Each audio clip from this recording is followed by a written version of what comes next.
Boquitas Pintadas es una novela escrita por Manuel Puig, publicada en 1969.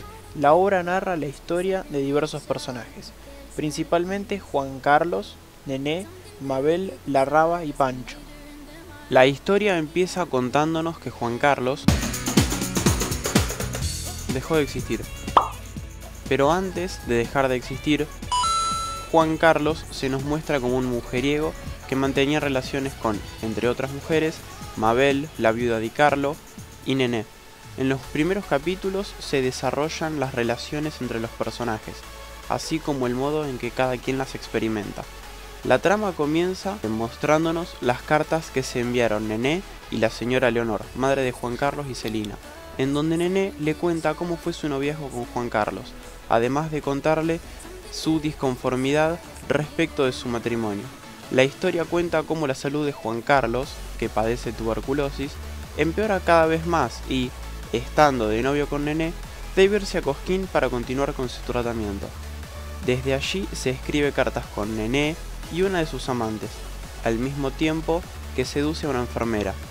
Al poco tiempo su tratamiento se ve afectado por la falta de dinero y se ve obligado a volver a Vallejos.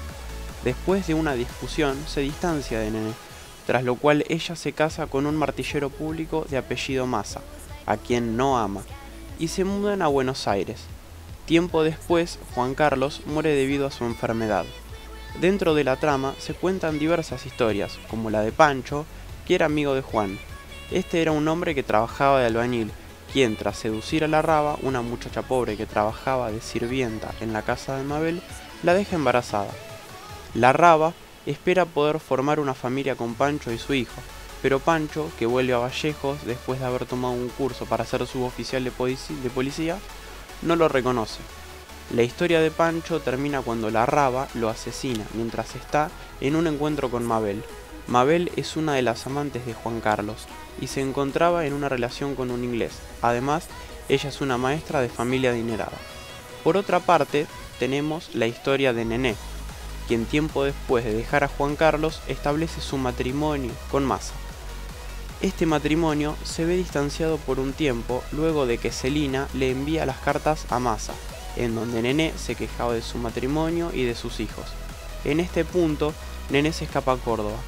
El libro termina con la muerte de Nené, que tras reconciliarse con Massa, vive con él 30 años más antes de morir de una enfermedad. La obra muestra diferentes formas en que los personajes viven la sexualidad.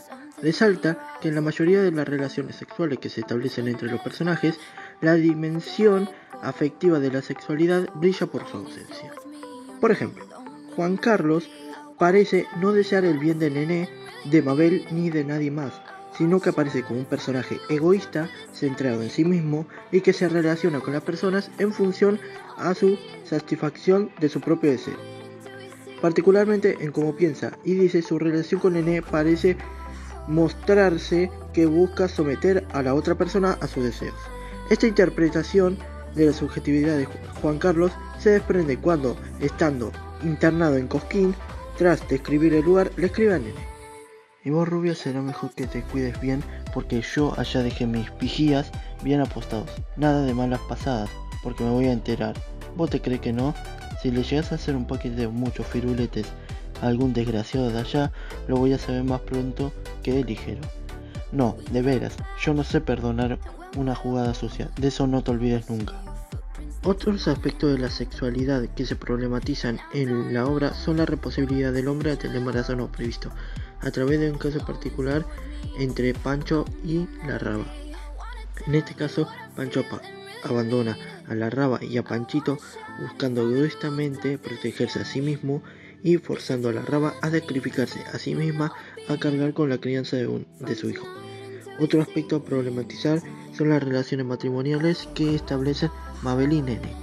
Ninguna de ellas dos se casa por amor, y en el caso particular de Mabel se muestra que vive infelizmente obligada a quedarse casi constantemente en la casa, ocupándose de la crianza de sus hijos, dependiendo de la autorización, acompañamiento de su esposo para poder salir de la casa y participar en diferentes actividades de recreación.